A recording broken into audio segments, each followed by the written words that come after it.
Thank you all for coming. We are very excited about this really important conversation. It's important to Chicago, but also nationally. My name is Jennifer Scott. I am the director of Jane Addams Hull-House Museum.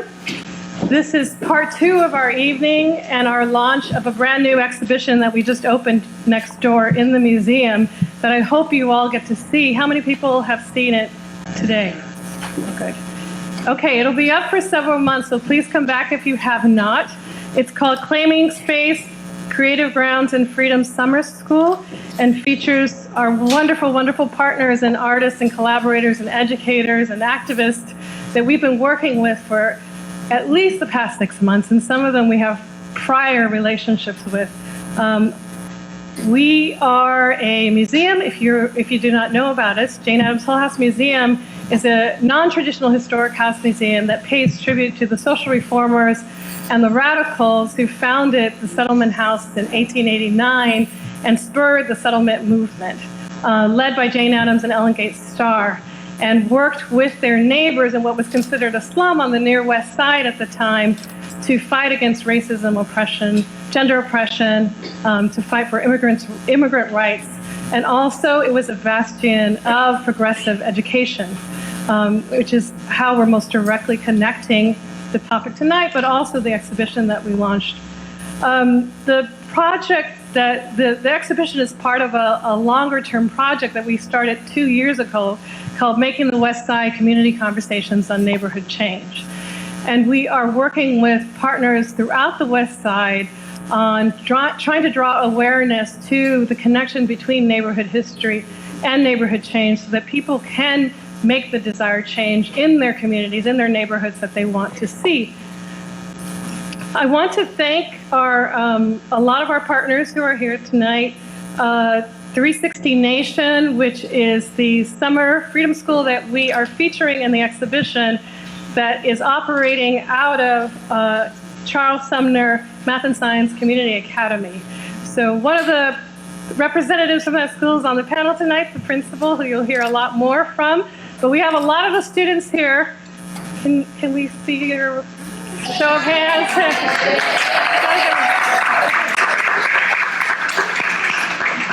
And if you were here earlier, you just heard from a few of them and their experiences. And we also have our main contact for 360 Nation, who is Danton Floyd. Is Danton inside? Oh, I see him outside. Danton Floyd, who will join us. And also our artists who are with a really important project that's featured in the exhibition called Creative Grounds, tracking school closures, particularly on the West Side. And they have a mapping project that's really important to see. It's about accessing information so that you can navigate your right to the city, your right to sanctuary, and most importantly, your right to education. Those artists are Paula Aguirre and Sarah Pooley, who are here, I believe, in the room somewhere. We also have other artists that we worked with the show. Alexandra Regru, who was our designer for the show. Leah Gibson, who's here, who helped, there she is in the back, helped with the, work with the students in the Summer Freedom School to create wallpaper designs that are now featured in the exhibition, but they were also used to wallpaper Sumner School. So we hope you'll visit the school too at some point.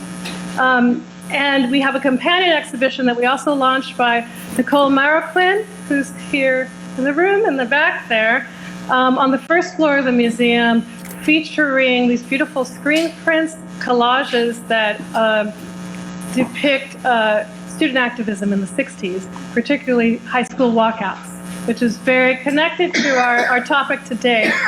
The Making the West Side project is funded by the National Endowment of the Humanities, and we also, part of the project today is funded by the Chicago Architectural Biennial Connector Grant. Oh, the staff of Hull-House, of course, none of this could have happened without the staff. Ross Jordan, Lauren Rhodes, Kara Jeffs, Francisca Cesar, Evelyn, our graduate students, Emily, Jessica, and Chris, our educator, Michael Ramirez, and Maria de la Paz. It's a huge, talented curatorial team and a number of them are in the audience. Could you raise your hands to staff if you... We have one person in the room. They're all working very hard outside. Okay, now I have the honor of introducing our wonderful moderator, who is also an advisor on our Making the West Side project. Dr. Elizabeth Todd-Breland is an assistant professor of history at the University of Illinois at Chicago. Her research and teaching focuses on U.S. urban history, African American history, and the history of education. She is currently finishing a book titled A Political Education, Black Politics and Education Reform in Chicago since the 1960s. Professor Todd-Breland has also organized professional development workshops, curricula, and courses for K-12 teachers on critical pedagogy, African American history, urban education, and college readiness. Please join me in welcoming Dr. Todd-Breland.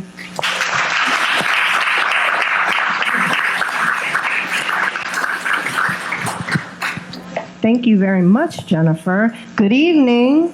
I'm going to try that again because we're here about who fights for our schools. Good evening. Oh, wonderful. Good to see everybody tonight. As Jennifer said, my name is Elizabeth Todd-Breland. I'm very excited to be moderating this panel this evening. I'm a historian. We have some other historians on the panel as well. We have activists, organizers, educators, administrators who are all going to talk some about their own work, organizing, educating, et cetera, on the West Side. But we also want this to be a conversation. So I want to quickly tell you about the sort of plan for this evening. I'm going to put a few questions to the panel, and then we're going to open it up for discussion. After discussion, and that is not just Q&A, but really conversation amongst each other and with panelists. And then we're going to leave some space at the end to just leave the room open. So if you heard someone say something and you're like, I want to connect to that work, there'll be space and time to do that, or offer something. So I do want to touch quickly, though, on something that Jennifer sort of alluded to, which is that there is a really rich history of organizing around education on the West Side in particular. She mentioned walkouts in the 1960s, and we're coming up on the 50th anniversary of a whole lot of different things that happened in this city in 1968. But one of those things, I think often what we think about are the post-King uprisings, in particular, the protests that happened at the Democratic National Convention that summer. But one of the other things that happened was a massive student walkout, largely led and organized by Black students on the West Side in schools like Marshall, Austin High School, Harrison High School, also Latinx students at Harrison High School who put forth a Latin American manifesto is what it was called at the time. At Farragut High School, Black teachers put forth a Black educator manifesto. And so I think it's important for us to think about the long histories of these communities that people are going to be talking about, some continued work that's going on there today. So as we think about issues of divestment, as we think about the continued challenges in education, it's also very important to think about this very rich organizing history that exists and that we have some wonderful people here today that are building upon. So without further ado, I'm going to briefly introduce them and let them do some more extensive introduction of their work with you. We have Professor Gabriel Cortez, who is an assistant professor of education leadership and development at Northeastern Illinois University. He is a product of Chicago Public Schools. He has worked for several Latino-based community organizations in Chicago and has done research on the history and politics of community participation in public school policy. We also have Carolina Gaete-Tapia. She is the co-director of Blocks Together, popular educator, political refugee from Chile, and a mother. Carolina has over 25 years of organizing experience, including being a participant in the 19-day hunger strike in Little Village that resulted in the construction of Little Village Lawndale High School, and has continued to participate in occupations of elementary schools since that time. We also have Tammie Vinson with us here tonight. She is a special education teacher, trustee of the Chicago Teachers Union, co-chair of the Caucus of Rank and File Educators, and chair of the AFT Black Caucus Chicago. Tammie is also a lifelong resident of the West Side, where she teaches as well. Then last but not least, we have Ms. Fatima Cooke. Fatima, sorry, I just asked you and then said it wrong. Fatima Cooke. She is the principal of Sumner Math and Science Community Academy, where the lovely students we have up here and who did the wonderful work across the way that you definitely need to check out if you haven't. She is their principal. She has been a longtime educator, with over 15 years of experience in urban education. So with that, I would like to turn it to the panel. And the first issue that I want you to discuss is really to just sort of flesh out your introduction. If you could give just a brief introduction about yourself, your community, the work you do on the West Side, and the work you do on or with education. Hi, hello everyone. My full name is Gabriel Cortez Luna Canales, right?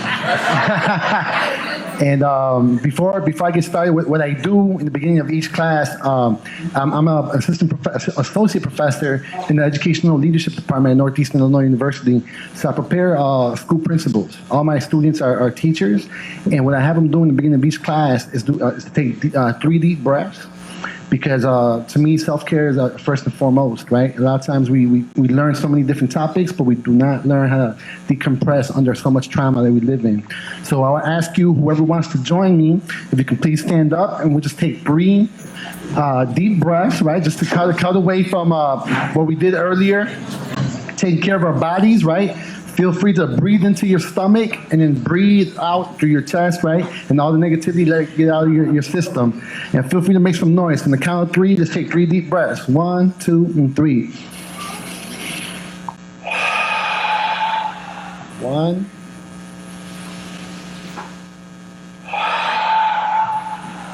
2.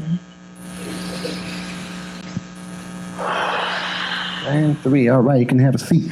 So, in terms of my approach, in order to decolonize the education system we work in, we got to take care of ourselves. So that's one practical thing we can do for ourselves and groups that we work with, right?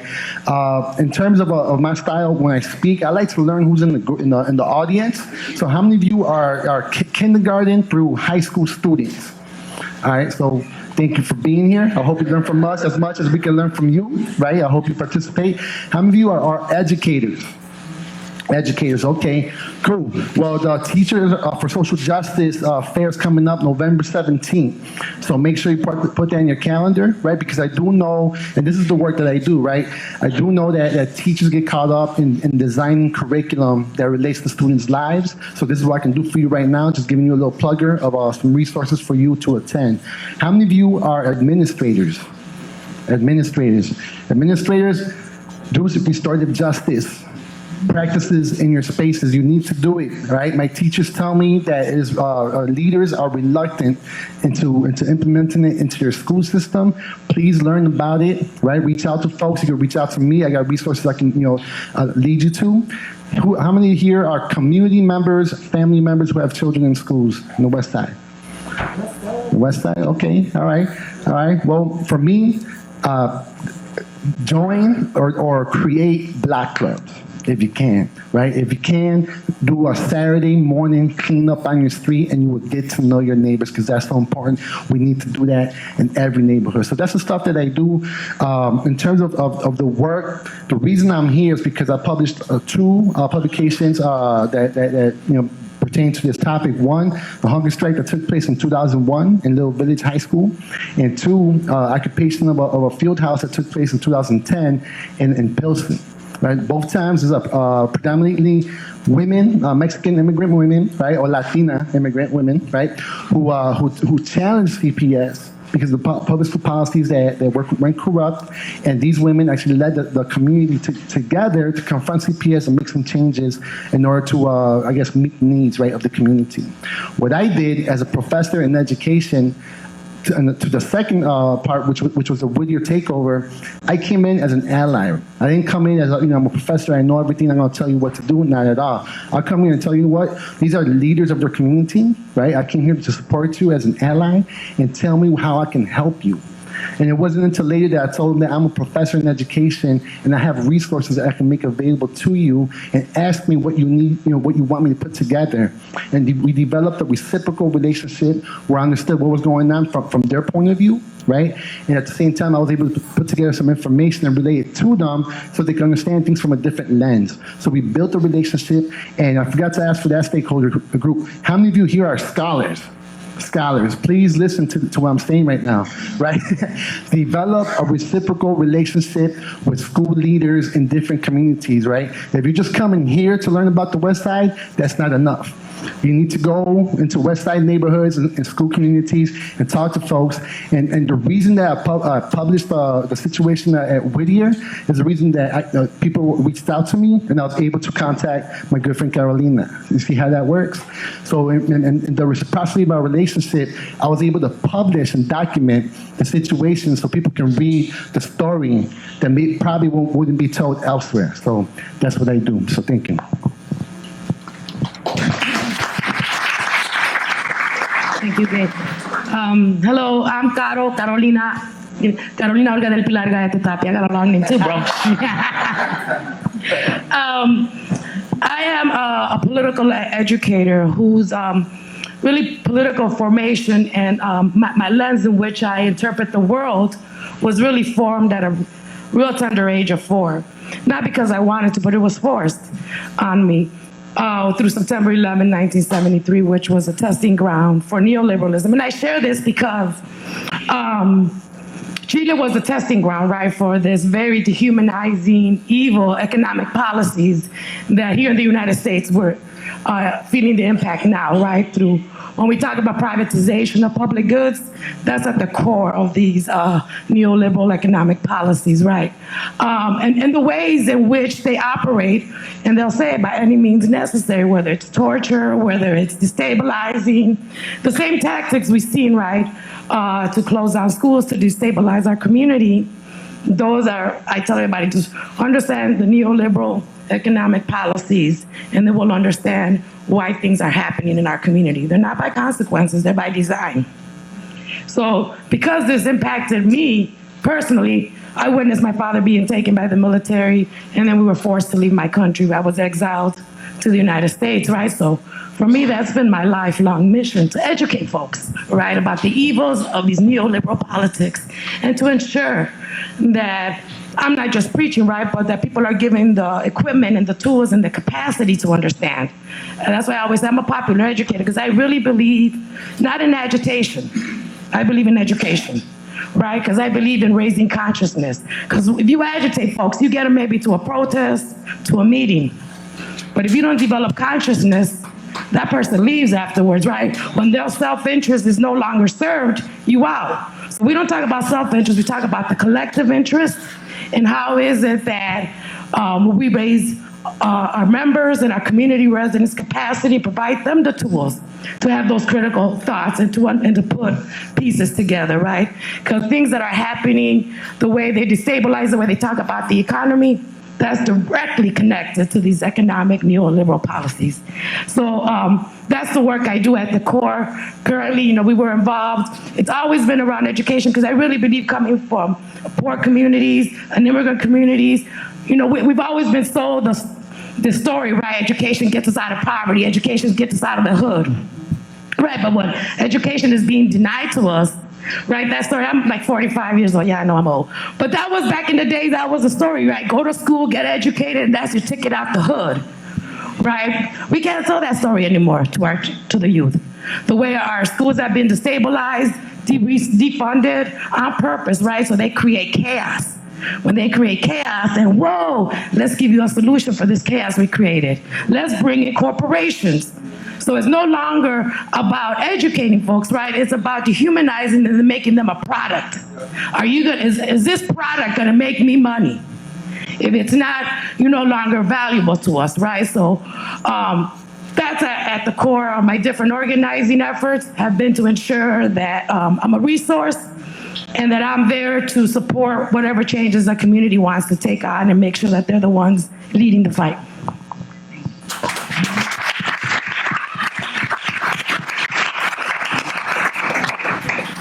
So my name is Tammie Vinson. I'm a teacher in Chicago Public Schools. I've been teaching in Chicago for about 16 years or so. I've been at 2 different schools that were closed based on bogus CPS policies. One school was turned around, and we, as the staff in that building, everybody was fired. But prior to that, we were mobilizing ourselves. We were going to board meetings. We were talking to the board, to our community, to everybody, trying to save our schools. Laughing with Caroline earlier, same thing happened when I was at Emmett. I met her when Emmett was being closed. So one of the, I guess the neoliberal agenda is to have us beg for our quality of life and beg for quality education. So my stand as a member of the C2 Black Caucus has been to bring attention to the demise of the Black educator.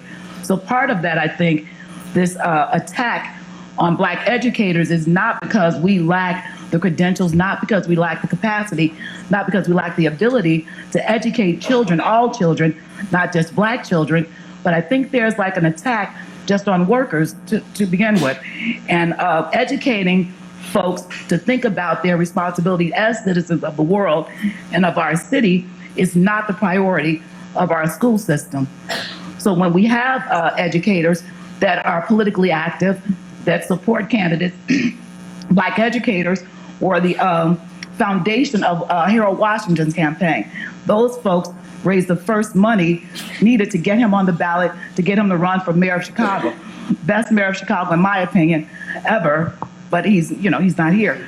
But if we think about an attack on our capacity to take care of ourselves, to actively engage our communities, to collaborate with folks, to bring attention to the mass exodus.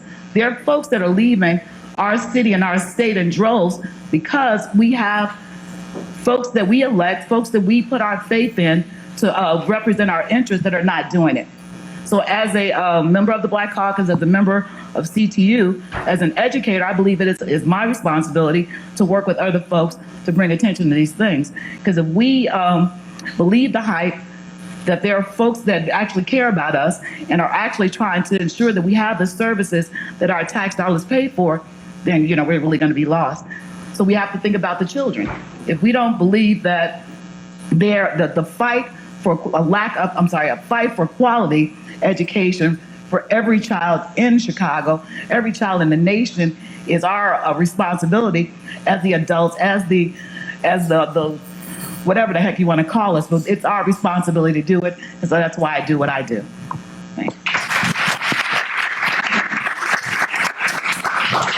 Good evening. I am Fatima Cooke, and I am the principal, the proud principal, as I say, of Charles Sumner Math and Science Community Academy. I have been in education for, I would say, about 15 years, starting off as a primary teacher, teaching kindergarten and first grade for most years. I also am a product of Chicago Public Schools, graduated from Simeon and then went off to NIU. So why do I do this, right? So I am a product of CPS, and so it is my belief that if you pour into children and give them opportunities and experiences like they have here, it'll open doors that they normally would not see open. And so for me, I think that what's important is just to make sure that every student that I come across knows that I believe that they can do anything that they put their minds to. And if they put in the hard work, anything is achievable for them. And so my perspective is really like on the ground, right? I work with students every day, and I work with teachers every day so that they can pour into students and make them believe and achieve all that they can be.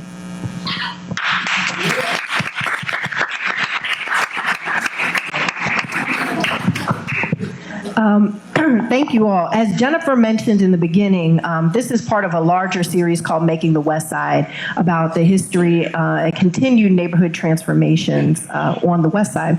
And so I want to know, in no particular order, if you all could tell us something about what you think are particularly unique concerns around education on the West Side.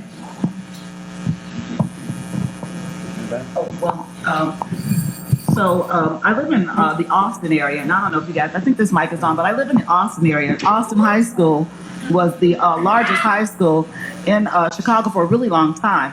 And I'm pretty sure if you guys have heard the news that, you know, the population of Austin has lowered. It used to be, again, the highest populated area. Now I think Lakeview has more. But Austin does not have a neighborhood high school. Austin High School was divided into 3 separate high schools, and right now I don't think of those 3 high schools that were recently consolidated as to one, that there are 500 kids there. So we have thousands of youth within the community, and their needs are not being addressed. And if you track, the bogus graduation rates, and even the dropout rates, the kids in Austin, after the lack of a feeder school, those kids just dropped out. They were just lost. They were not comfortable going outside of their community to go into school. Both could say it's gang related, but I think it was just that lack of cohesion within our city. So the kids felt a challenge of traveling to those neighborhoods. So they dropped out, and that's the concern, the lack of that level of continuity that students have a quality education choice in that area.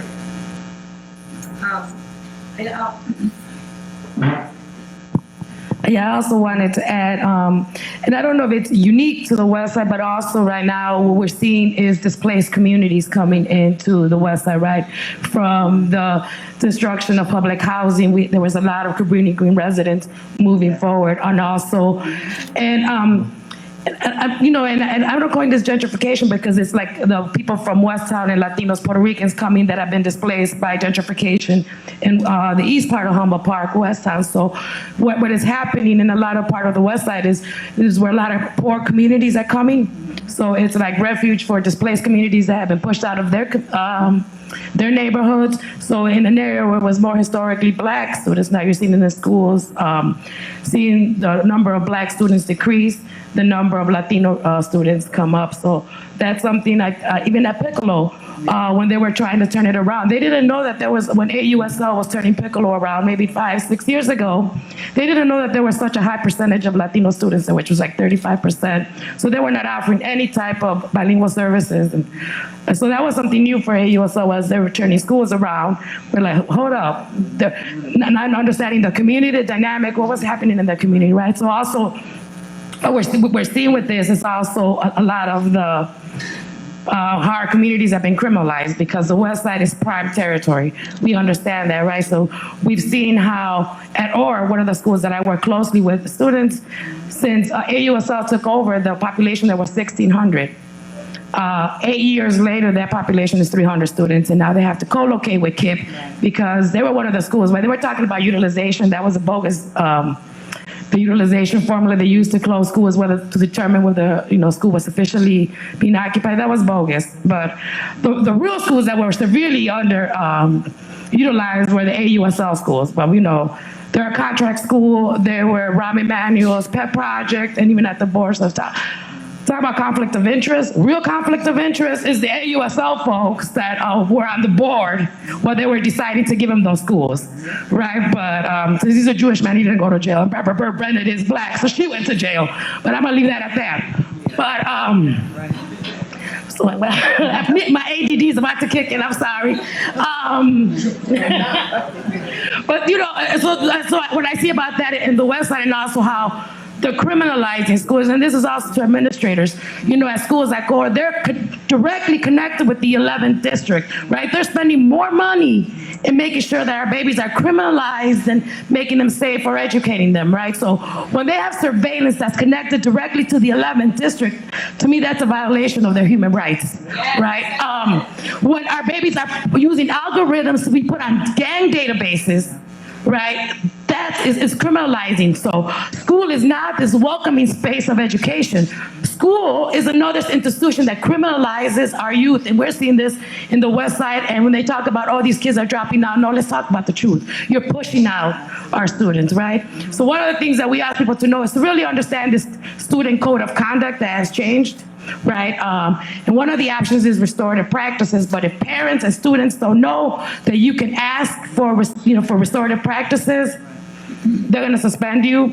They're gonna continue to write you up. If there's police officers in your school, they write you up, right? So if you're late, they're writing you up, and that's a direct contact of you being put in a gang database. And so those implications are huge, right? So if you get picked up, that's going to determine your bail. That's going to determine whether they value your life or not. That's going to, so there's so many things right now. So, and I'm putting this out there as a campaign. Right now, we're trying to FOIA as many youth students' police records, right? Because we're challenging them being on a gang database. Because, you know, people, they talk a lot about Chicago being a sanctuary city. Bullshit. So with that, I'm passing it on.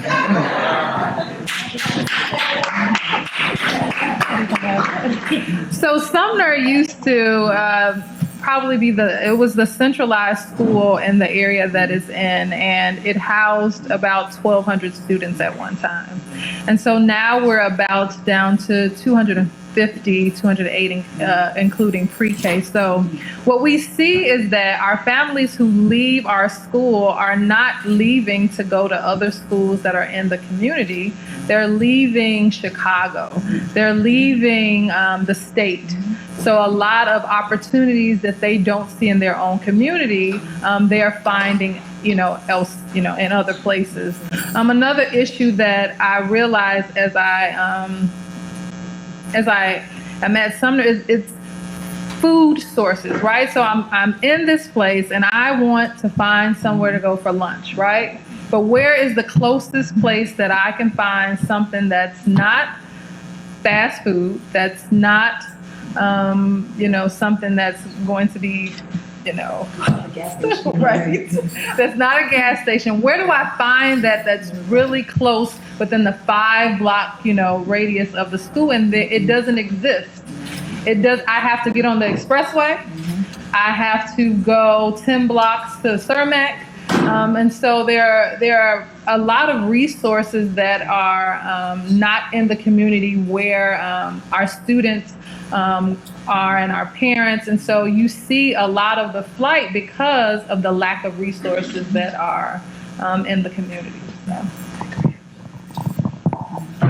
I'm going to stand up because I want to see the faces of the people. I don't want the podium being in the way, to be respectful to everybody, right? But there's two things. One, and let's be real honest, because I'm going to ask y'all a critical question. How many of you support charter schools and private schools?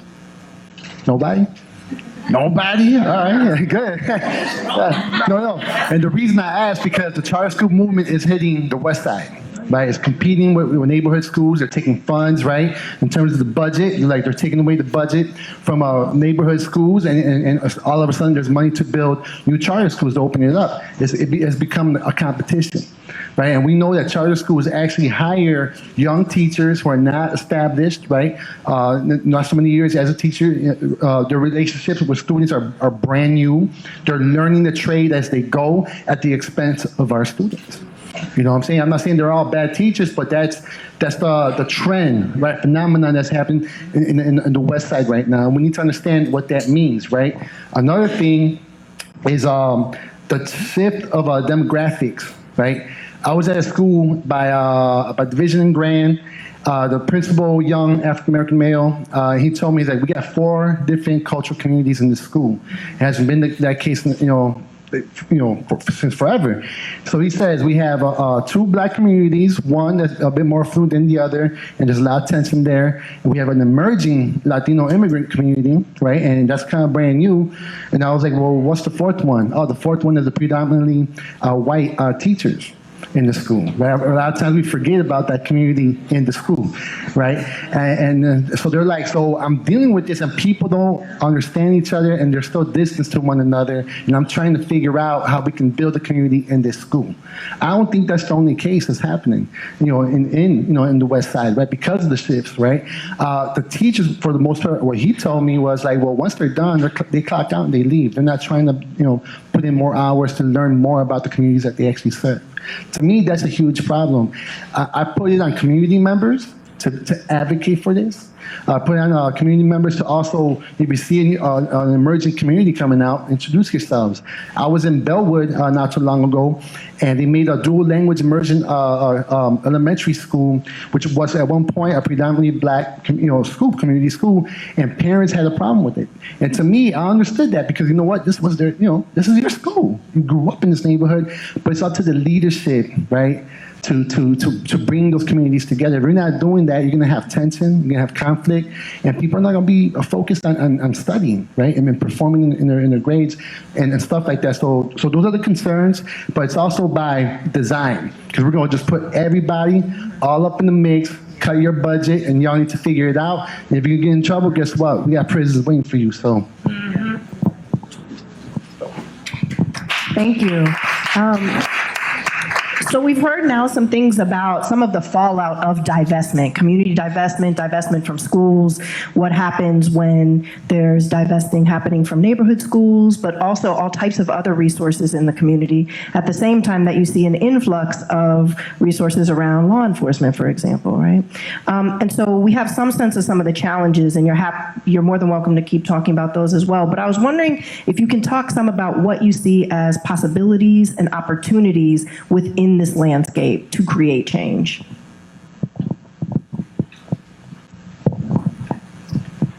So as I look at our students and the exhibit that's right over in Hull-House, I look at that as something that is happening. So this summer, a lot of our young students started to transform this abandoned lot that sits behind our school.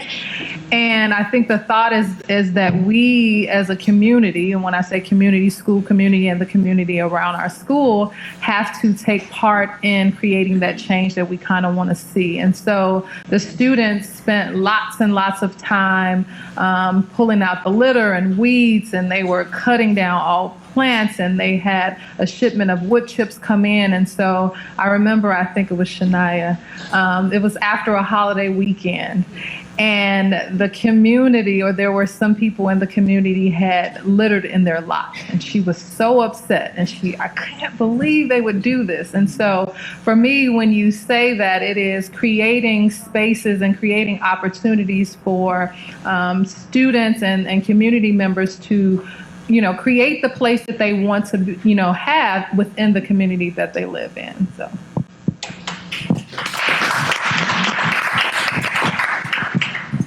So I guess my hope is that you can almost posit that things have gotten so bad, I think, in terms of the budgeting constraints. They're, steadily lowering the amount of money that is given to students, even though they've commodified our students by creating a school-based budgeting formula that, puts a dollar on the kids' heads. But I think educators now are, we've almost gotten to the cream of the crop. There have been so many policies and practices that have gotten rid of so many educators. My thought is that the ones that are sticking to it, the ones that are not allowing themselves to be pushed out, are preparing themselves to understand we have to take a stand. Because I truly believe that free and appropriate education is everyone's right. But if we fall for the neoliberal agenda and we don't push back, and we don't bring attention to things, I think, they've gotten so many people to the point that you are trying to keep your head down so that you feel that you won't get noticed. But I think this is a season of activism. And it seems like, folks may say, we march for anything and everything. Folks are always marching. But I think that brings attention to your issue. It brings attention to that plight. And by doing that, you bring other folks into it. And I think we're going to be better prepared for whatever's to come.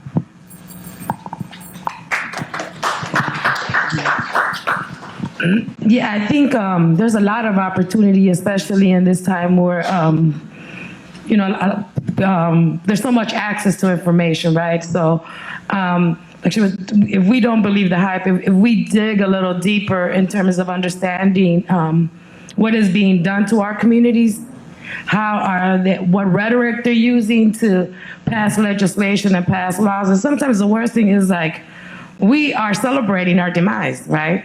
We try to defeat the monster, but then we feed the monster.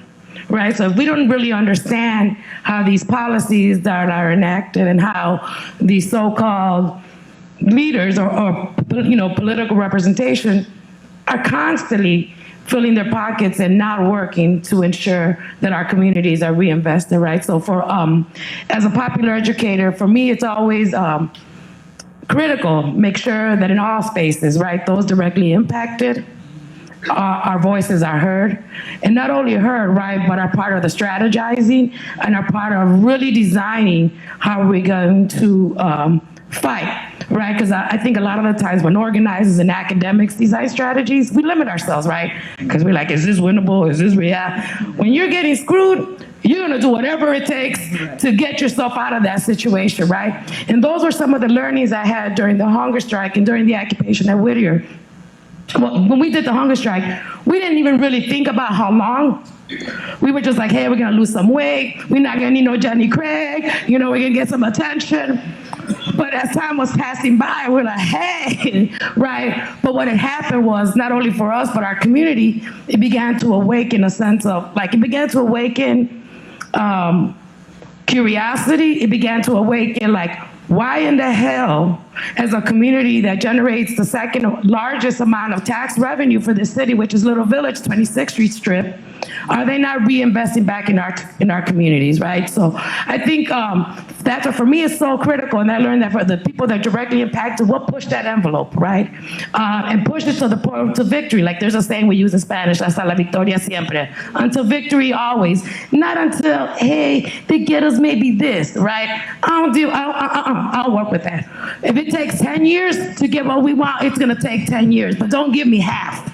If I want it all. So I think for me, that's been my learnings when it's those like the parents, the students, the teachers that are at the forefront of the fight, that fight will be a sustainable fight because it's not those that are up here designing theories or saying I'm the professional organizer, I know best, that are designing strategies. And my experience has been those that are directly impacted, that lead the fight, has been when it's been most successful and most sustainable, right? And then in those fights, even though in Piccolo we didn't win, the school did get turned over, but just the fact that parents that had never been involved in anything decided to occupy that school. And it wasn't us, because I remember my mom was in hospice dying. They're like, we're occupying Piccolo. I was like, oh, I was like in Zion, but we're like, okay, y'all ready? I'm going there, right? But that sense, it was a shift in the way they saw themselves and the way they understood power, right? Because I think a lot of the times as community, we give away power. When we do these power analysis,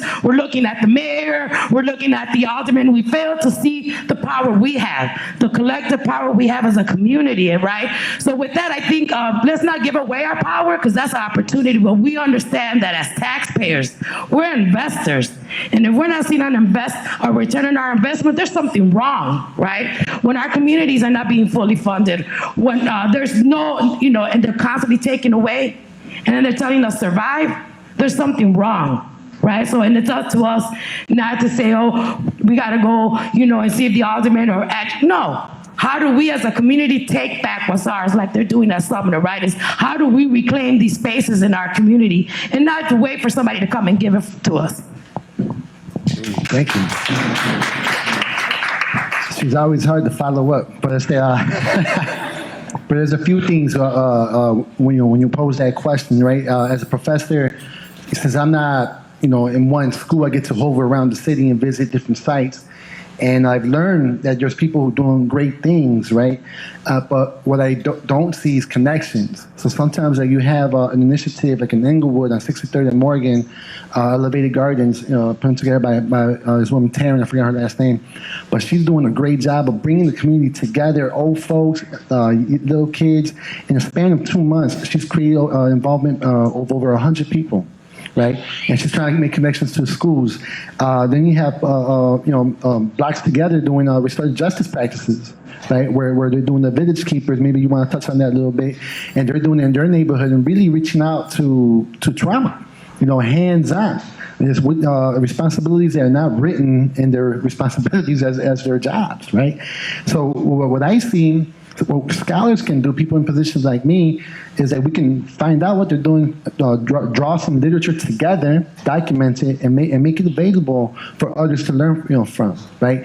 And keeping it tangible. Because a lot of times when people do write it, it's vague and it's not concrete. People say it sounds good, but I don't know how to implement it, in my situation, right? But when I was at Whittier School during the occupation, there was several women from middle and southern Mexico, and there's a lot of autonomous towns in those parts of the country, autonomous from the government, because people, little towns, pueblitos, have gotten tired. They're like, you know what, the government's not doing anything for us. We have to figure this out on our own. They hook up their own electricity lines, they run their own water, they grow their own food, right? So when we were working with them, when I was there in support of them, we would have these conversations, and they would tell me, this is what we would do, in my ranch, and this is how we would build networks, and this is the assemblies we would have. And I'm like, this is on your own? No one pays you for this? She's like, no. We may have to step it up in that way, right? And as educators, we're probably the first ones to kind of think about it in that sense, because everyone else is pretty much on survival mode. But we got to build with them. We're not doing it for them. We got to do it with them. A lot of times we just got to initiate it or see what they're doing, right? But there's so much stuff happening that we need to connect. But the biggest challenge to me is the displacement. I mean, let's not forget the history of the 80s. It took about 6 or 7 years, citywide movement, Black community, Latino community, right, to push for the local school councils. But this was under the late Harold Washington as mayor, right? But it was a push that was citywide, made all the connections before social media. You know what I'm saying? So people talk to each other face to face, right? Before Facebook and all of that. So we can do it. We got more connection now, right? But the challenge is that these communities, they don't know each other because of the displacement, and people are just being tossed left and right. So people are more concerned about their living situation. They really don't have any time to come to the school situation, and that's real talk, right? So how do we set the tempo? That's one thing we got to think about. And another call I want to put out there is for the artists. And the artists in the room? Artists? Cool. The artists, we need to do a campaign, right, of what we value. Let it be restorative justice, circles, gardening, it could be symbolic as well, and put it out there so the kids, the people in the community could see it. Different places on the walls, faces and values, because we need to repeat it and reaffirm it as much as we can. So those are some possibilities.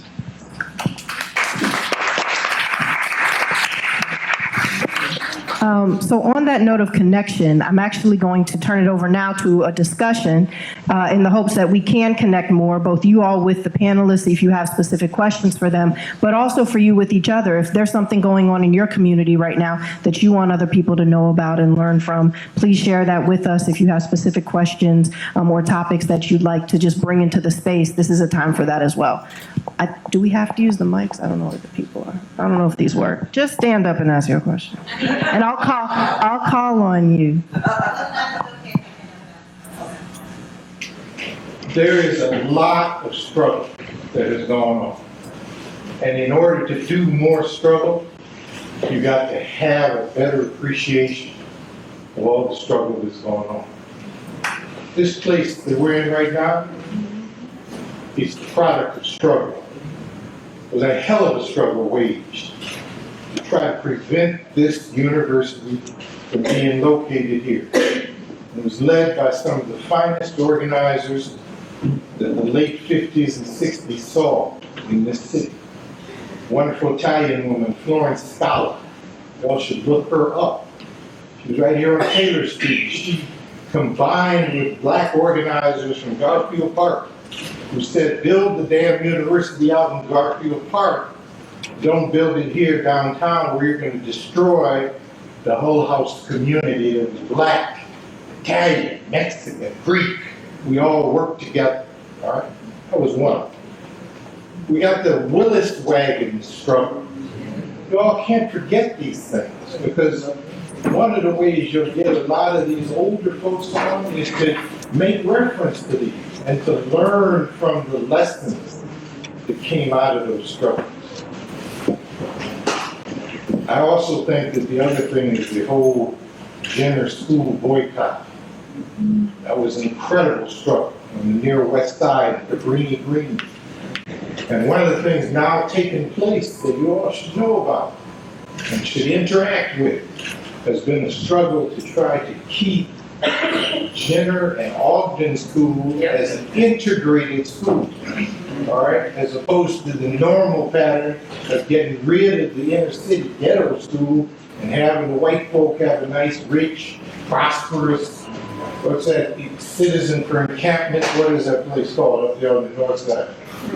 Not encampment, what's that, you know what school up there? The rich way up there. Now, I'm gonna be honest, because you can't tell no lies on this stuff. There's a wonderful man, Cabral, tell no lies, claim no easy victories. Somebody up there asked, did anybody come out of these schools that were private schools and charter schools? We gotta get allies wherever we can get them. And there are allies that you can get out of some of these schools. More and more of these schools and these charter schools are being unionized. As that happens, that's a good development for us, right?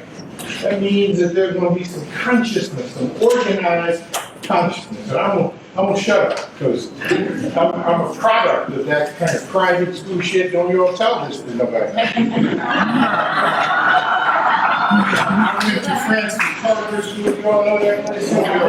Some of you know, it's $35,000 to go there. Now, when I went there, it wasn't no $35,000, but it was $1,000. And we thought that was $35 back in the day. But here was the good thing about that place. And why my father and mother did it. They said, they came up to Pope School on the west side, you all know, Pope at 19th and all, and that's where I was. I'm sitting there teaching the reading class. My father said, what you doing, Brexit? I said, I always teach the reading class. He said that night to my mother, I don't know about that damn school you've been talking about. Put them in. Just put them in that damn school. But we got to get allies in these struggles. And one of the things that I hope that upcoming day that you're talking about, the freedom, the alternative school teachers for social justice day, we got to turn people out more for these events, all age groups. So thank you all. This was wonderful. I'm glad you're going ahead. Thank you, Prexy. Anyone else? Just real quickly, for those who don't know, the Willis Wagon protests that our elder Prexy was discussing were a series of protests that started at a very community-based level with parents, largely mothers in communities, Black communities, where schools were overcrowded. And rather than letting students, this is in the 50s and 60s, rather than letting Black students attend school in open spaces and open seats at nearby white schools, they built portable classrooms, which they ended up dubbing Willis Wagons after the then Superintendent Benjamin Willis. And so a large part of the protest activity that was going on in the early 1960s was about getting rid of these Willis Wagons and for the desegregation of Chicago public schools, with the key being that the idea of desegregation wasn't principally about Black students' desire to sit next to white students per se, but their right to an equal education. Other questions, comments? Yes, sir. So as I listen, as I listen to the conversation, I also think about the way we've sort of stigmatized neighborhood schools. So I'm a product of school that's selective enrollment, right? And so, but I had the opportunity to work in the neighborhood school in which I grew up in Inglewood, but I had the opportunity to go to liberal. So, but I was told that's where I was going, right? To me, my grandmother was one of the first Black families to integrate on 62nd and Winchester in the 60s in Inglewood. So like, for me, that was the school that I saw. I didn't really think that there was a certain score you had to have, I just didn't think about that. And so as a person who worked in a high school and had to go around to certain sort of neighborhood elementary schools, and the conversation that I would have with parents was astounding, related to the lack of information that they had about how well their neighborhood school is actually doing with the type of student that their child is.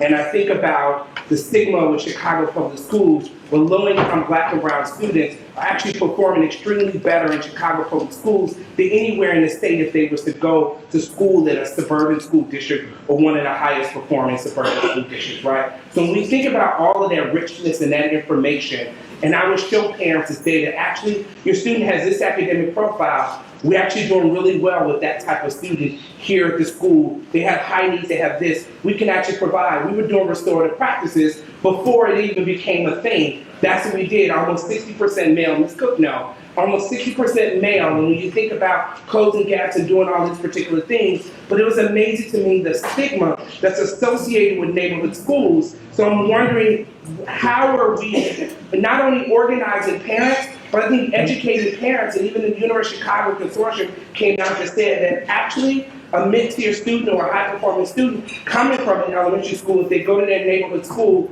they're actually going to do really well as compared to going to certain selected enrollments. And then recent data said the Black and Latino population in certain selected enrollment schools have been declining. There are certain selected enrollment schools that are carrying the districts, and that's like South Shore, that's King, that's Lindblom, but some of those schools are also still continue to be stigmatized. So I'm wondering how we really educate, we can organize, but are we educating parents to really say, you know what, I'm going to choose my neighborhood school and send my child there so they can really blossom and be the example. And I think part of us are afraid to really do that. Thank you. I'd like to turn that over to anyone else.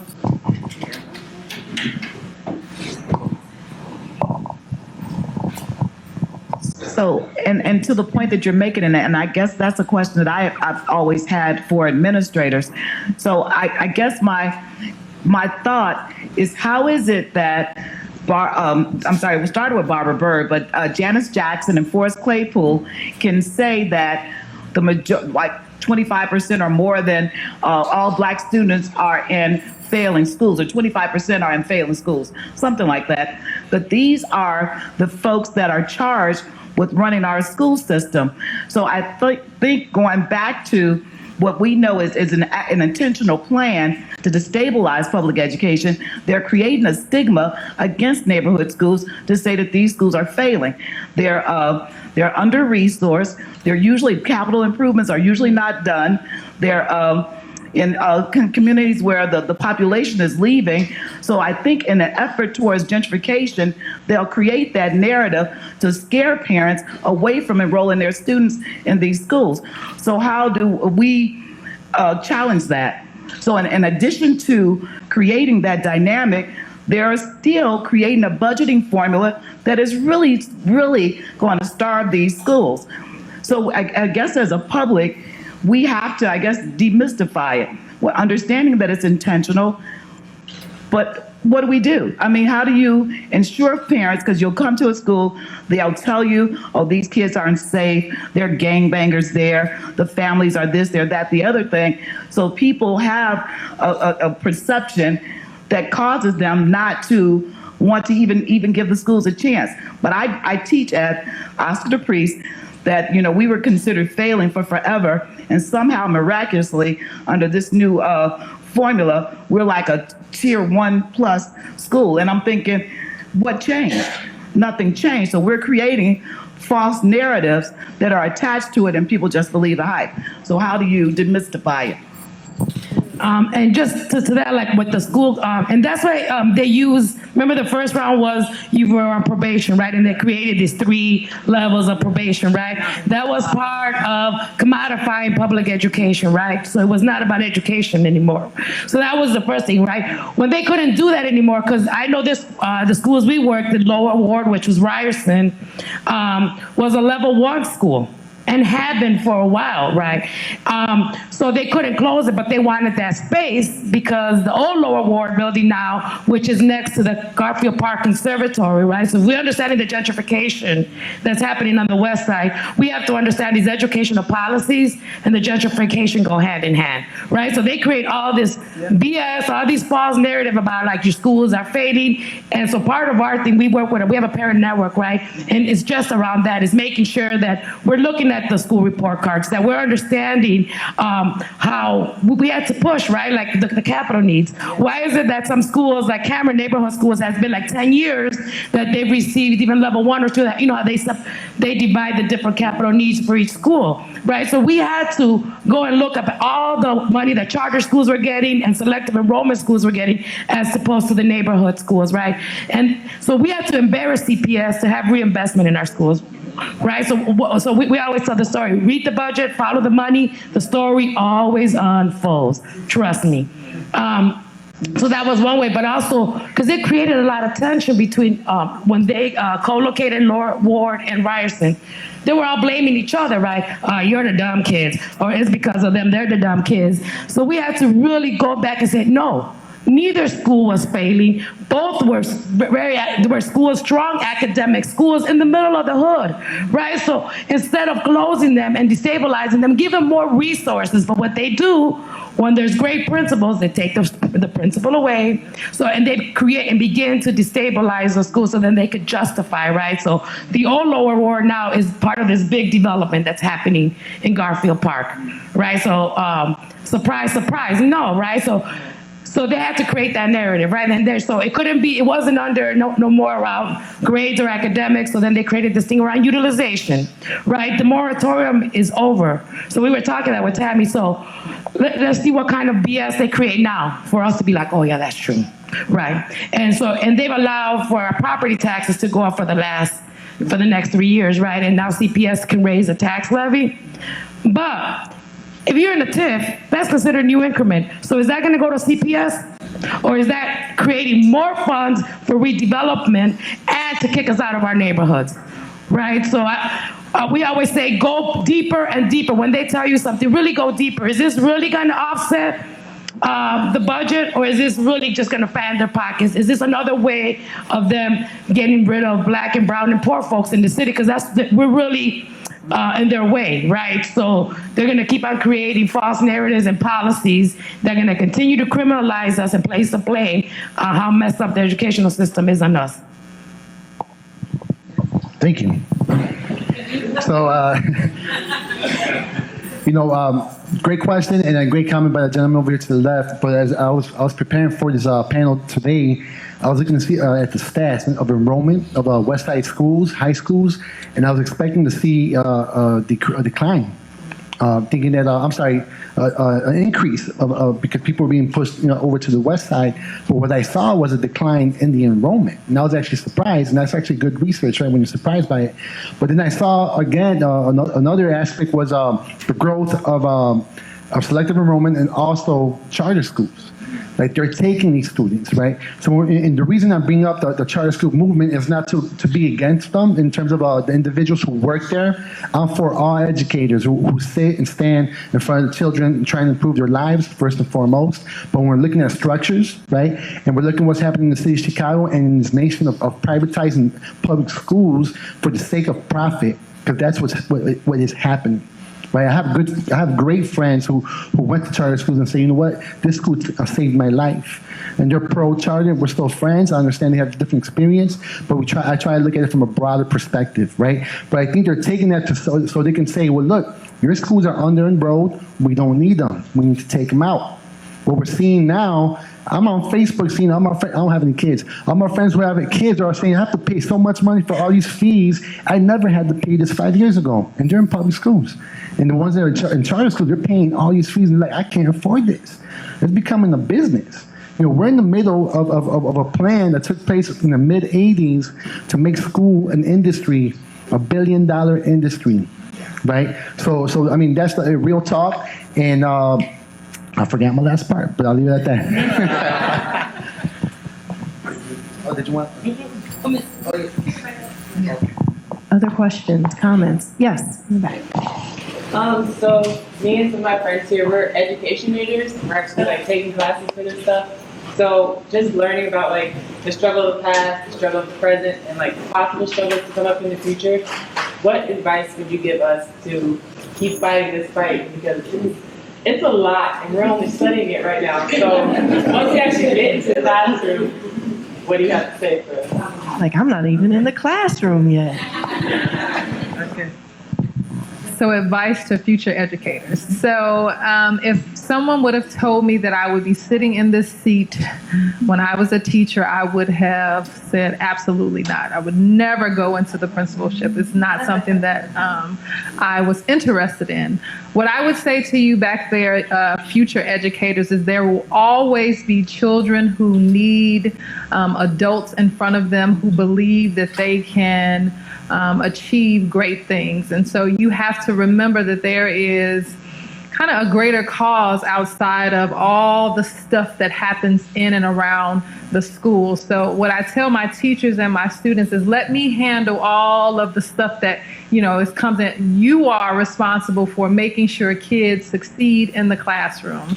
And so as much as possible, you try to buffer all of the stuff that comes from central office, all of the stuff that comes from the city and the budget woes are things that I carry. And so I say to future teachers, just always know that there is a place for you. There will always be a place for you, because students will always need to learn from people, and your experience and your perspective is always something that we value. So keep going. All right, yeah.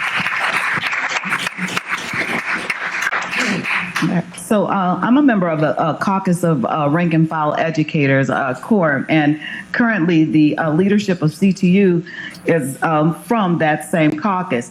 So that caucus was founded on the principles that we are education professionals, and that our pedagogy and our professionalism is the hallmark of our ability to interact with communities.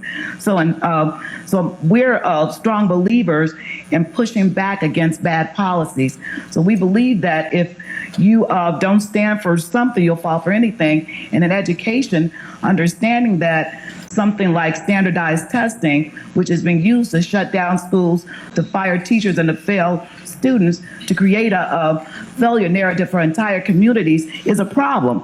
And we need to, as education professionals, say that our professionalism should not be predicated on a multiple choice test.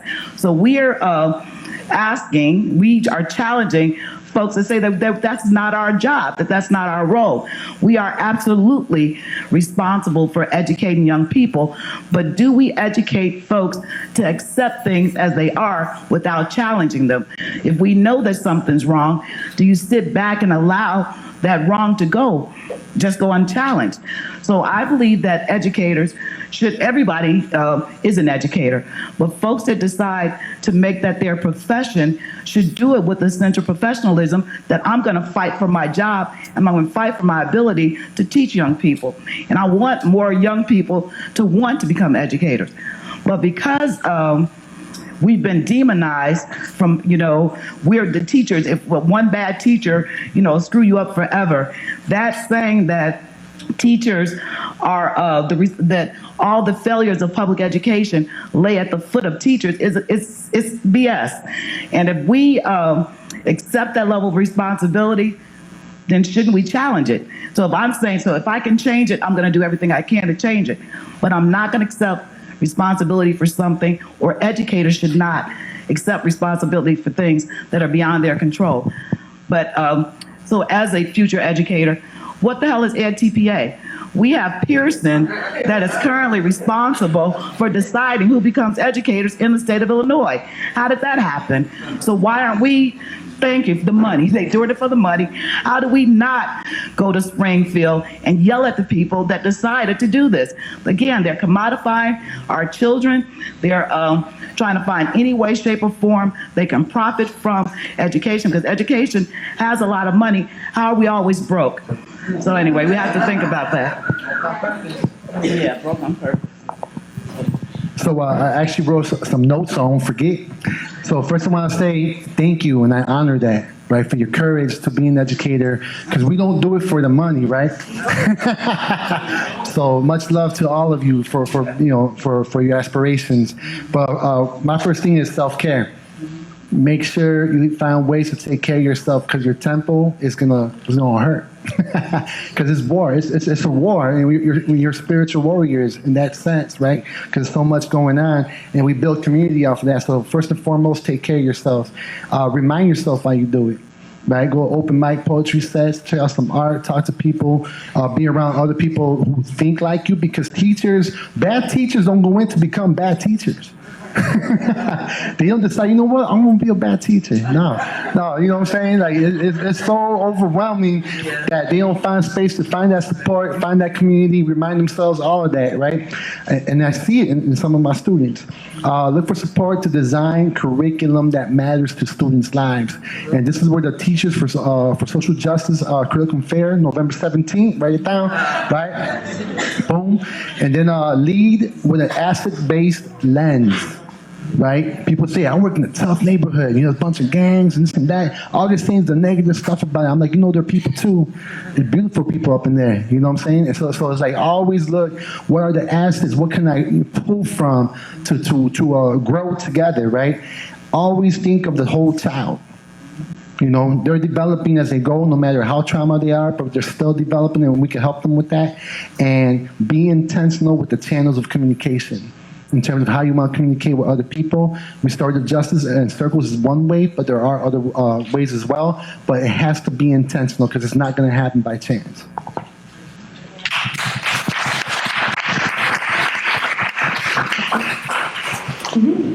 I was just curious if you could speak on some of the things that go into making the algorithm that's closing down the schools.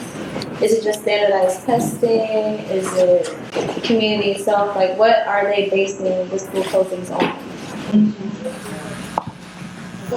One thing that we're looking at, right, that we've seen, because the school closes is nothing new, right? So this has been happening for a while. So if you look at communities where, like one of the things we found out when we did the occupation at Whittier was there was 160 schools without libraries, right? So if you looked at those schools and if you looked at where the communities were, those were Black and Latino communities and poor community, right?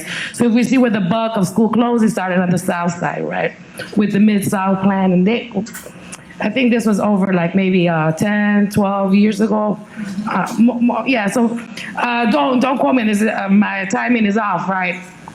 But it started off with the school closings connecting to the breaking down of public housing, right? So then they were telling the story, the right to return, that was violated, right? So for me, and this is just my take, and what we've been looking at is in areas where the communities are changing, where they're gentrifying communities, is where they're using, right, to take back the land. It's a land grab. In a lot of our communities, the school closes have been land grabs, right? Because also in a lot of these poorer communities, the schools also are anchors, right? So they're not just schools, they provide different services. Like Ryerson had a clinic in it. They had a parent center. The Bulls had put a gym in there. So there would be those spaces were being occupied more than just from 8 in the morning to 3 in the afternoon. It was really a neighborhood resource. So when you start destabilizing and taking resources away, and then you start slowly seeing the shift, right? Like the old Lower War building is now going to be condos, right? And so if you start looking at what happened to a lot of these empty buildings, how are they being redeveloped, and how the community has not even been questioned or engaged in how we should repurpose these vacant lots, right? Because there are new vacant lots in our communities. So it's a continuing, right? So not only the impact does it have physically, but also emotionally and psychologically for our community, especially for our children, right? This is another boarded up building in our community that we have to walk through. So this is just another reminder that we're not worthy of being invested. So I would look at the trend of communities that are being displaced, and then look at schools that have been closed or turned around, and they go hand in hand. So I know in terms of, so it started, I think school closings were based on test scores. I think the test was ISAT at one part. They were saying student performance on ISAT was a thing. Then it went to NWA in terms of test scores. There's a University of Chicago that survey or whatever. The results of that survey are part of the school's ranking. There's the utilization formula that had to do with 32 students in each room, whatever, and they use the bathroom as whatever. So that formula was flawed. So I taught at Emmett. So after the underutilization, they said we were mostly fully utilized, I think over 60% utilized, and this was in 2000, 12, I think, 12, 13, whatever. But what they closed us for, and they said that the criteria they used to close it, that we were not ADA accessible. Okay, so mind you, the building was over 100 years old, and ADA code, whatever, that would have been a capital improvement. So instead of accepting responsibility for not having done that upgrade to make it accessible, they closed the school for lack of accessibility. So again, what the data has shown is the majority of the schools that have been closed, regardless of formula, have had veteran Black high-priced teachers. So under No Child Left Behind and other mandates prior to that, they said that we had to keep getting educated. So they're PhD having, multiple master degree having educators in buildings that they decided, why the heck are you teaching this kindergarten, whatever, let's close the building, get rid of that, because a turnaround and prior to the REACH evaluation, a turnaround was the only way they could get rid of you after you had attained tenure. So that turnaround agenda was used to wholesale get rid of, I'd say from CTU having a membership of about 50% African American educators, we're down to about 19%, maybe 12%. So that was done primarily with the turnaround agenda and currently with the REACH evaluation. So yeah, the algorithm changes. Yeah. Sorry, just to add to that, the short answer is there is no consistent logic behind the reason that schools are closed. So beginning in 1995, when control of Chicago public schools was put under the mayor, and laws were changed at the state level, it provided the context in which schools were able to be closed in more easily, I guess I should say. And so you saw school closings happen under Paul Vallis in the 90s, when these ideas about probation were put in place, schools that dropped below certain levels based on a number of different criteria, none of which are the same criteria that are used today, were closed. And then increasingly into the early 2000s with both the Plan for Transformation, which was a plan for the demolition of public housing. And plan is a loose term. It was an idea for the demolition of public housing without a true plan for where people would be relocated or resettled. And then also with Renaissance 2010, which was put in place in 2004, and again allowed for the growth of new schools, particularly new charter schools, and to make it easier to close schools. But again, the logics don't pan out, so that many of the new schools that were commissioned under the Renaissance 2010 program were put in communities that already had decreasing population. So this idea of underutilization doesn't hold up. Schools that were closed, as people have mentioned, would have higher test scores on various different tests than schools that were not closed. So there's no constant or consistent justification. I came to learn more about school closings, and I'm new to this, but I'm not new to the struggles that race in the city. My question for you is that there's a lot of they. It's about they. And if I'm new to this dialogue, I'm wondering what the they is in terms of trying to identify if there are specific variables inside of CPS or any other identifier or media or whatever, because it's overwhelming if you don't know a lot about it, not embedded in this dialogue. What does they mean? So is the they the same for all of you? Is it different? What is they? It's a great question. Break down who your they is. That's actually a real good question. And to me, they is the Commercial Club of Chicago. They're the ones that make and push public policy in the city of Chicago all around, right? Including the school closures. They were actually they've been around for over 100 years. But when the first Mayor Daley was elected, he formed a civic committee, which had a direct relationship with the Commercial Club of Chicago. Right? So if you look up their page, it's no secret, it's not even a conspiracy theory at all. They would tell you that they're for Renaissance 2010. They're the ones behind it. They're behind the school closings, and they're selling the charter school movement on their webpage. Right? So when I say they, it's them. They are comprised of all the CEOs of all the corporations, transnational corporations, the city of Chicago, utility organizations, and philanthropy groups as well. And when they meet, only the CEOs and directors meet in the room. So that's how powerful and strong they are when they're implementing public policy in general, which includes school policy. So that's they. And I want to go back to like where I started. I think we have to understand what's driving this. And I know people are always like, there you go, talk about neoliberalism. But we have to understand, we have to really understand this neoliberal politics that are driving this, right? Because with Renaissance 2010, Race to the Top, under President Obama, right? He made it so schools get more funding if you give, you take out a charter cap, if you make it, your city under mayoral control. So these are all these neoliberal values, right? So we have to understand how these policies are entrenched and come to take over all parts of our government, right? So they set the rhetoric, they set the narrative, then they create the policies, they destabilize. And school closings have been used prior to every school closing. They destabilize, they go in to stabilize that community and then come in and create a new narrative. Like, look, it's about privatizing, right? It's about giving over to private companies. It's about decentralizing government, right? That's the whole thing. Government is not effective. Right, so we need to have somebody else to come and manage it. So then what we're doing really is giving public dollars to run private entities, right? So then we no longer as a public have that power, or that control over those entities, because they're saying the public is too stupid to run these institutions, so we have to hand them over to corporations, right? So if we don't begin to fight that, and that to me at the core is the monster, right? That we have to fight it and name it. Right, because that's what I constantly say. We feed that monster and then we try to slay it.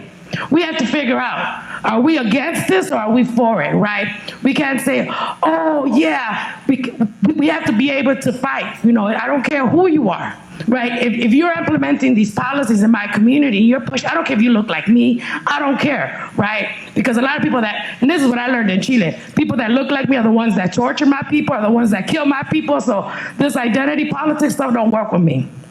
Because even some of our own harm our communities, right? So we have to understand that the day look like us. Sometimes the day are being ran by money, are being ran by the thing about how am I going to make money off of this public, well, whether it's our land, whether it's our water. Our water is being privatized. Flint has happened because of neoliberal deregulation, right? So, I think if we look at the core of a lot of the things that we're facing, we have to understand how these neoliberal policies are shaping the way we govern, the way our budget is allocated, right? So all those things, we have to understand that that's the day. And if we don't challenge that, if we don't hold those in office, that are vehicles really, right? Because it's not really the politicians, it's those that control the politicians. That's the will that is being done. So I know in Chicago, my day is usually CPS and an unelected school board. But if you think in terms of education, why would Walmart care? When we were going through the school closing hearings in 2012, 2013, Walmart funded those meetings. So they so why would Walmart care about public education? I think Chicagoans are some strong activists. So a lot of the policies that Walmart has been able to get away with in, say, Arkansas, which is their corporate headquarters, they've essentially privatized education in Arkansas. My brother's a principal in Arkansas. They've furloughed them. They tried to destabilize their union. They're cutting pay. They're disrupting public education. They've actually taken over, I think, South Little Rock, which is predominantly lower income Black folks. And so why do corporations want to run public education? For profit. Why do billionaires want to be legislators or a politician or executives? So they can have control. So the thought of what could from probably a different group of folks could be considered conspiracy theory. We have people, I think, that want to control our lives in a way to I guess make us accept responsibility for the negatives in our life. If we think about, I think it should be recommended reading, required reading, the new Jim Crow, and if you consider some of the policies that were uncovered and some of the practices that were uncovered, that we have clear-cut data to support these things. How do you make it fake news? So you have to consider why would they want to do these things, and they have a plan, and we need to organize. For me, the they is anybody who impedes or challenges the right of my students to have, education. So for me, it's anyone who challenges that. So my utmost importance is to make sure that the students who are in front of me get the best that they can get out of the teachers and staff in my building. So anybody who impedes or challenges that, if it's budget or any other, if it's my alderman not giving me things that I need. So anybody who challenges that is my they. Just add real quick, the Chicago 21 plan that was drawn out in the 70s is also supported by the Commercial Club of Chicago. The Metropolis 2020 was designed in 1996, Chicago Commercial Club of Chicago as well. But the actors like Mayor Daley and CEOs of public school systems, they'll let you know. If you look up their quotes, Mayor Daley, when he was elected, he said, I'm going to make Chicago an international city. What does that mean? I'm going to bring in people from different parts of the world. I'm going to accommodate them. Right? And he says, the reason I'm replacing an elected board with an appointed board, and he minimized it from 15 to, I think, is it 5 now or something like that? But he's like, he says it because there's too many different interests, and I want to move things as fast as I can. Yeah. It's there. You'll find it. Arnie Duncan, in his first few years, said, one of the challenges for me as a CEO is there's families that we see that come in to the city as couples, right? And before they have families, and once they already have a family, they go to the suburbs because there's better schools out there. Well, we want to bring schools to the city that'll keep them here. So they're the priority and who's expendable. So, the quotes are there if you do your research and who the actors are in implementing the plan. So.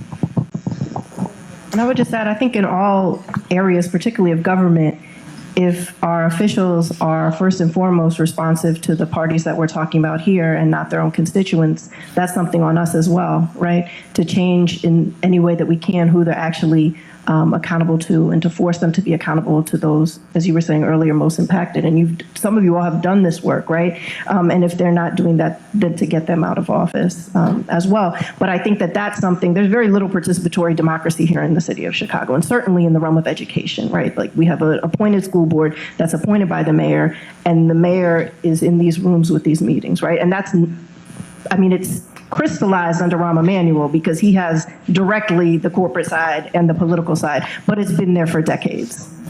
Yeah. Thank you all. I really appreciate everything that you've been sharing. I have a question.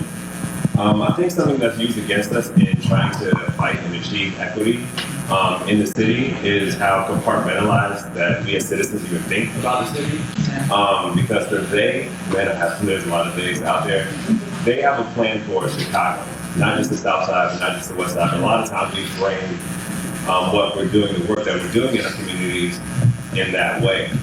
And particularly if you're talking about CPS is, the students are predominantly Black and brown children. It's almost like 90%. But I think something that is used against us as well is, one, there's those two communities are very different, even if they're in the same neighborhoods. So is there work being done to combine those communities, particularly between Black and brown people in this fight? And also, how do we bring the different sections of the city together, particularly like the South and West Sides? Oh my God, it's something.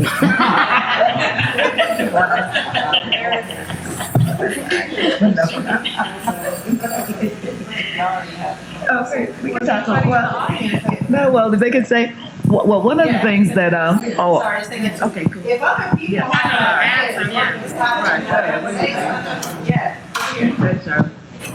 So one of the things that and this is just my belief, we have been segregated since we had the Great Migration to Chicago. So that's never going to change. The formula that has been set up is certain neighborhoods are always gonna get certain things based on those colorful people that live in the neighborhood. We have been ever so humble to take whatever the man has given us. And it has just grown. And over the years, it has gotten worse. This is what they want to do. They want to separate you and not make you one community. You want to say what's happening in Garfield Park, opposed to what's happening in Rogers Park. Okay, they talk about the school system. It's not equal. I saw on Channel 9 where they built this great field for the kids to go out and have gym. And I thought, who's taking these kids to gym? They don't have a gym teacher. And so it defeats the cause. So when you talk about separation, it's all a plan. We do more with less because we want our children to be the best. It's not about that.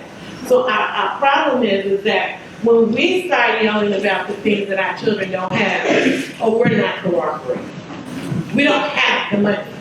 Let me tell you, if you go downtown to Michigan Avenue, and you buy you a sandwich, and you ride the train, and you may even walk along Lakeshore Drive, it's costing you money, right? But our children that live in certain neighborhoods can't even see that and be a part of that on a daily basis. How can we tell our children, you can grow up to be whatever you want, but you can't even give them a gym teacher, a librarian, a counselor, a nurse, and these kids have issues every day that they gotta deal with. So my thing is, they always try to, you gotta pick a side. Either you're for me or you're against me. If you're for me, you still may not get none. And if you're against me, you ain't never getting none. And that's the way that they divide our community. Look, I was a part of the 2012 strike. I have worked in CPS over 25 years. I had never worked on the school on the north side, but I was given the whole air district. I said, is this even a part of the city? You know why? Because my kids they grew up in the Austin area. They went to the neighborhood schools. They went to neighborhood high schools. And when they went to college, they went out of the state. I saw that. But when I went to those schools, and I said, man, these buildings are nice. They had air conditioning. And before air conditioning was proposed by our kids. Okay? They had grass.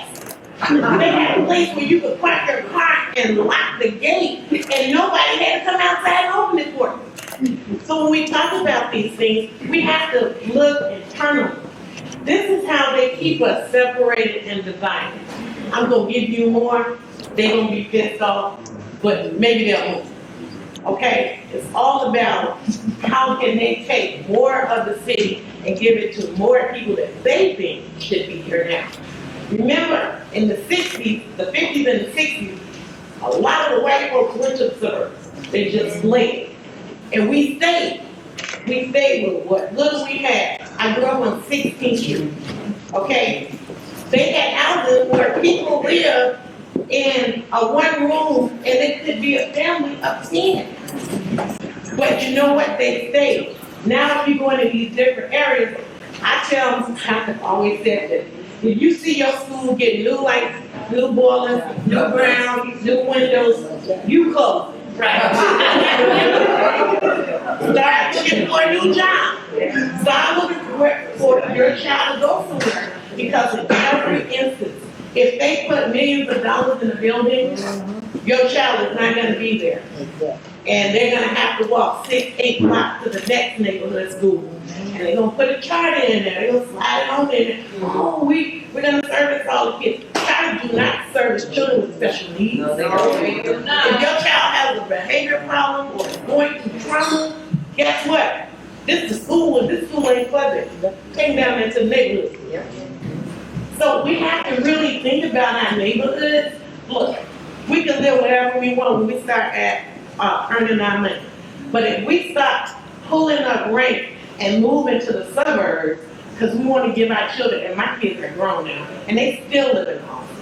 But you know what? I tell them, if you want to change the community, you got to be the community that changes the community. It's not going to happen to me. because you live here. So this is the difference that we have to take. And as far as budgeting, public schools have never had money. Not for what they needed it for. They give it to who they want to give it to when they want to give it to. Election year is coming, watch it please. Some money just rains from the sky. They have to elect you. They ain't gonna have money to buy oil for your child's school.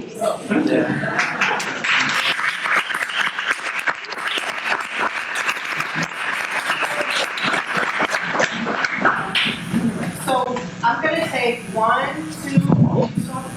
questions. Was there anyone else? 3. Okay, so we'll take those 3 as our final round of questions. And then I have an announcement. We're having announcements to make. People can weigh in if they'd like to. And again, that we will have the space beyond that so that people can continue to have conversations informally and connect with each other. So 1, 2, 3. Hey y'all, hey Austin. I actually, to connect with your question, want to ask you all about coalition building. I think because I'm an art therapist, and my thoughts about public schools and education is sort of, I can really, in terms of neoliberalism, I can be in a space where we're talking about education. I can be in a space where we're talking about mental health. I can be in a space where we're talking about housing. I can be in a space where we're talking about unemployment. But I have to be in all these different rooms and all these different conversations to understand the complexity of each of these, and they're all interconnected. We started out the conversation about housing, about people leaving and moving. I lived in Austin for 3 years with a friend and her son, and she had to leave Austin to move to Oak Park because her son, who was 7 years old, kept getting suspended for school. And the first time he was suspended, sorry, I'm clapping, y'all. The first time, I don't have children, but I don't know my child. I don't understand unless you clap. So, the first time he got in trouble, it was because he wrote on his clothes that he had a school uniform, and they said that was defacing school property. And so his mother, who was an educated social worker, went to the school and said, these are the school policies. In order to suspend my child, you have to give me a warning. Well, the school retaliated against her, and after that point, gave her a warning, and then proceeded to suspend her son every single week for sitting in the hallway, for playing in the bathroom. And this actually was a public school. The first school he went to, which for kindergarten, which he got in all kinds of trouble, was a charter school. But anyway, we come back. He's doing great now. But she did have to move to Oak Park. I also had to move to Oak Park in terms of thinking about housing, because I could not afford housing in Austin, which is where I wanted to stay. I wanted to stay in Austin because I wanted to pay tax dollars in Austin and not over in Oak Park. But as a single woman, I could not afford housing because all of the places that I would have looked to live the prices were hiked up for public aid or for faster than Section 8. So I couldn't win in that scenario, and my goal was to support my community. So in terms of thinking about coalition building, for me, it's really important to always think about how things are set up so that we don't have information and we can't have these conversations as interconnected, but just living with a parent, for me, these are all of the layers that were involved. So if you all can just kind of speak to coalition building and your understanding of how that actually looks and works on the ground, that would be something I really would love to hear about. Okay, so we're gonna hold that. I'm writing it down. So I'll revisit it before we get final thoughts, so everyone can touch on what they like. Sir? My name is Burhan. I'm from Northeastern. So I have some comments. We are product of long struggle. So also mentioned and Karen mentioned we have to keep fighting without no give up. So my question is, compare despite our struggle. So the governor or the mayor, they are doing whatever they want. For example, school closing, layoff teachers, so many things. So how do you evaluate or rate the current struggle system or technique compared with 50 years or 60 years? Are we doing the right way to defeat the wrong person, whatever governor or president? How do you evaluate now? Because we are struggling, but we never achieve it. Still, there is so many bad things happen continue. How do you evaluate the current system of taking our study compared to 50 years?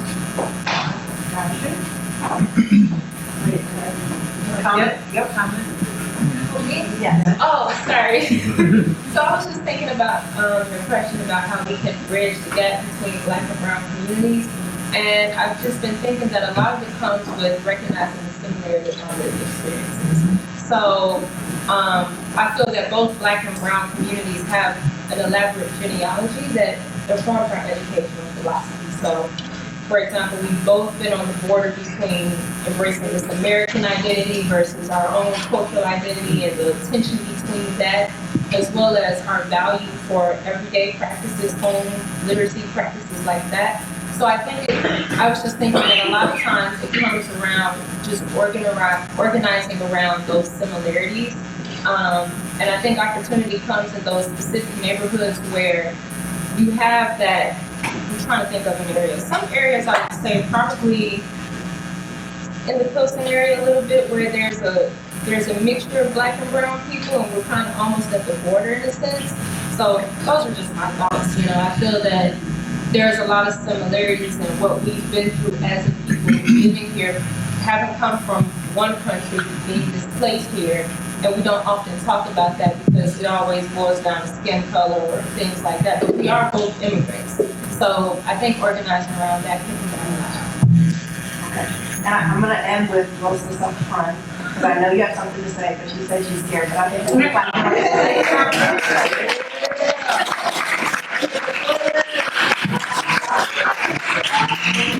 Go ahead. We're here for you. Go ahead. Okay.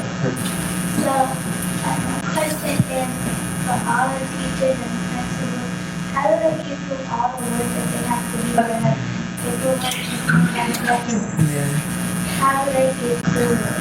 That's a very good question.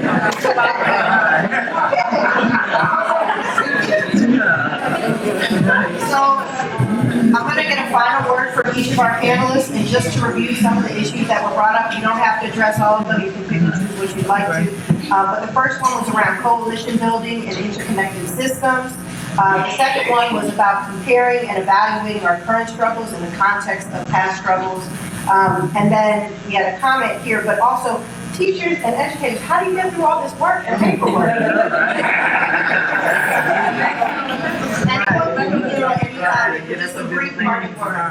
Okay, I'll go first then. All right, real quick. So, in terms of coalition building, it is happening in some spaces. You got the Chicago Freedom School, who are doing great things, right, in downtown Chicago. Build Inc. in the West Side. I know I have a few friends there who work with Black and brown youth and doing great things, right? And you also have, I know there was maybe a year ago or 2 years ago, there was a symposium or conference by BYP 100 documented activists and also queer activists who came together to support one another, and they've been supporting each other. And to be quite honest, we need to be learning from them and what they're doing and building those coalitions, right? Because when they go out and do some actions, they actually go back home and do some self-care practices because of the trauma they faced during their actions, right? And then in terms of comparing, it needs to be community focused. I think that's what we need to get back to your question. The social media, I think, has separated us a bit more than we would like to admit, right? But community focus is important, and we need to build new allies. We need to talk to people that we do not want to talk to. Right? Because there's people, I don't like that person, but you gotta talk and see what happens from there, right? Exactly. And as an educator, that's my approach, right? And then the paperwork, I'm a professor, I'm not a principal, so I don't do as much paperwork, but I do ask people for help when I get stuck. Party works. And I think if we look at the struggle 50, 60 years ago, I think some of the conditions have worsened, right, for our communities. And I think sometimes we don't honor, I think, like President was saying earlier, we don't honor the struggles that came before us. And, you know, as I try to struggle, I'm still a youth, I'm really not, right? But just honoring, I think, that his learned experiences and going back, and I don't think we do a lot of reflection and learn lessons from past movements. I think every generation thinks that we have the solution. So I think we could build, but I think it's like never failing to look back and seeing what we could learn from our elders, what are things that we could bring on. Because I think a lot has already been done, a lot of space has been conquered, but if we don't go back and learn and reconnect and learn from our elders, we're bound to make the same mistakes, right? So I know for us, we've launched the Poor People's Campaign again. It's about to go into its 50th anniversary, right? So my main question has been, what were lessons learned from the Poor People's Campaign so we don't replicate that, right? How are we ensuring and building coalition or unity amongst the poor, right? That's one thing I think the more we're seeing that we have in common beyond race, right, is poverty and how it impacts our communities, right? And how could we unite around fighting poverty? So I think part of it in doing coalition work is honoring each other and stop romanticizing that we're all going to get along. It's okay to disagree. It's okay to challenge people, because I think with those challenges and those discussions, there's growth. We've been in a lot of coalitions. There's shit we fight all the time, right? But after those discussions, after those fights, there's growth, right? And if you're able to accept, like, oh, my bad, I didn't know that, right? So also coming to those spaces humble and not thinking that I've arrived and I know everything. You know, sometimes I got to remind myself that too, right? But it's more note to self, right? But I think it's the way we come into these spaces, right? Understanding that, because I think a lot of times we tend to romanticize movements, and there's a lot of shit that happens in movements, right? We gotta, but also how we move forward through that, having that commitment to our struggle. And knowing that there's going to be challenges and how we deal with them. And I always say, you know, the only fight we lose is the one we don't fight. I agree. Yeah, and to the point that was made earlier, we have to make connections. When we talk about coalition building, I can't only go out on the street and ask you to keep my job. I'm an educator, make sure I keep my job. We have to consider how, when the projects were closed, and Emmanuel was actually part of CHA and HUD. So if we make those connections, we understand the past and all the things that happened, you know, strategic moves that were made behind closed doors in the past that have led to the instability of affordable housing in Chicago, the overcriminalization of our youth, and all of these things that are connected to our ability to engage with the folks that are in our school buildings, but also within our communities. So if we don't acknowledge the fact that we have a shared perspective, that we have to consider issues and not personalities, not skin color. We have to consider the fact that while we're believing, you know, the propaganda machine, which is well-oiled and well-funded, that tried to keep us divided, that there are more reasons for us to be together, that if we don't push back against those things, then, you know, shame on us.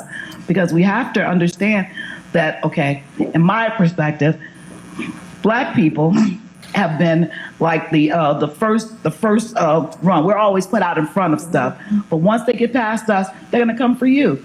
So if we're not prepared to fight for everybody that's under attack, our turn is going to come next. So that's why, you know, we have to consider, you know, that's your problem over in Humboldt Park. Now it's my problem in Austin. So we have to consider, how do we work together?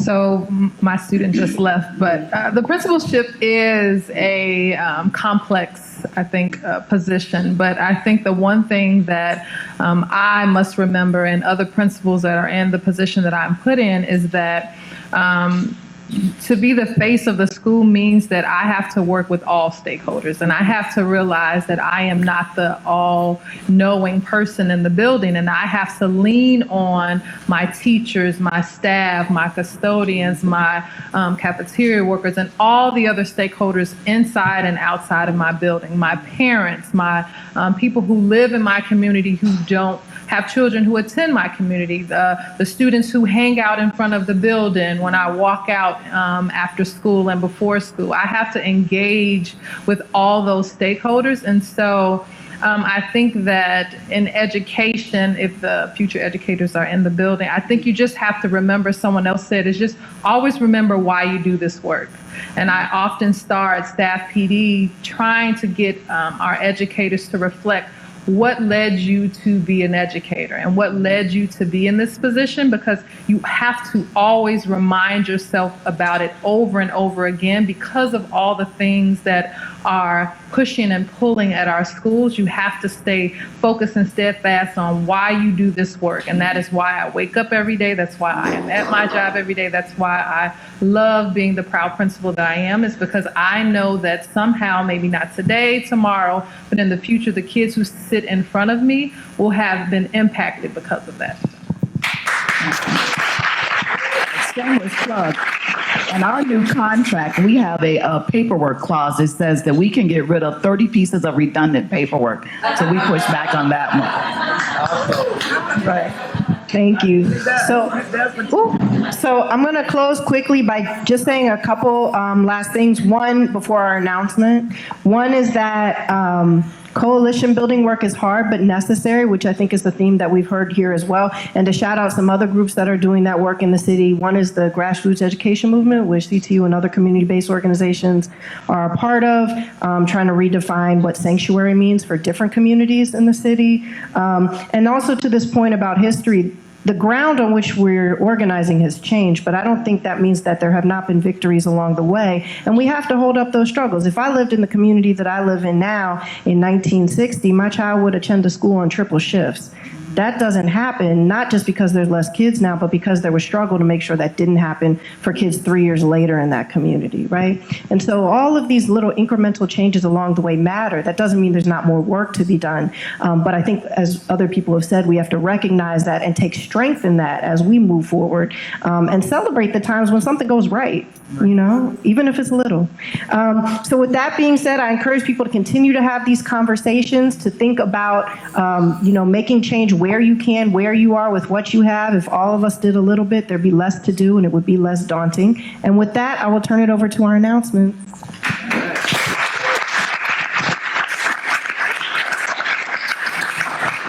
So my name is Lauren Monson Rhodes, and I am the Senior Education Manager here at Jane Addams Hull-House Museum. I'm also the proud daughter of two people who have their doctorates in education, and the proud sister of a public school math coach, and the proud sister of a private boarding school teaching boys with dyslexia brother.